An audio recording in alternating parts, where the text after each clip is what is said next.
चाह कर रहा था। तो एक दिन राजा के महल से उसकी रानी का जो रत्न जटित हार था, उसमें लाल मणियां ऐसी थी कि बाज की दृष्टि पड़ी, पंजे में उठा के निकल गया और बहुत उड़ करके एक खजूर के पेड़ में टांग दिया जाके। चोंच मारी तो मांस था नहीं।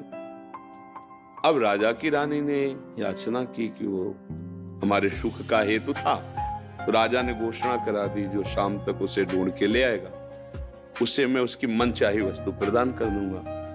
तो वो आदमी कोई कहीं ढूंढ रहा है, कहीं खोज रहा है, वो नदी के किनारे लग गया और एक जगह गया तो उसे वही हार दिखाई दिया जैसा बताया गया था।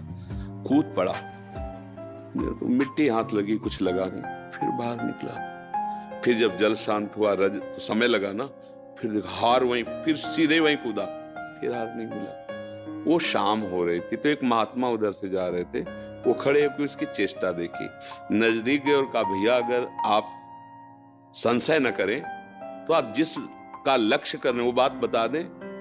तो आने नहीं, तुम जाओ, क्योंकि मतलब वो ये पा जाएगा। बोले नहीं, मुझे कुछ चाहिए नहीं, मैं केवल आपका सहयोग करूंगा। तो उनका देखो ये वो हार है और मैं इसे सुबह से खोज रहा हूं, बार बार इसमें कूद के, और है वो। तो उनका देखो भैया आप मूर्ख हो, अगर वहां होता तो सुबह से कूद रहे हो, हाथ कीचड़ लगा, हार मिल जाता। महात्मा तुरंत पीछे मुड़े तो देखो खजूर का पेड़ और उसकी छाया जल में पड़ रही। बोले हार वो ऊंचाई पर टंगा हुआ है, उसकी छाया तुम जीवन भर कूदते रहो, वहां नहीं मिलेगा, हार वहां है। समझ गए? हमारी बुद्धि रूपी रानी सुख रूपी हार खो दिया है। अब वो मन से कह रहे कि हार ले आओ, मैं तुम्हें सब सुख दे दूंगा।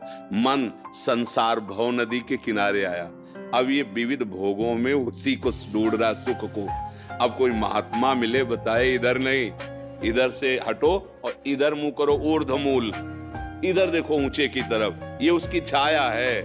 प्रभु के सन्मुख हो, अभी सुख मिल जाएगा।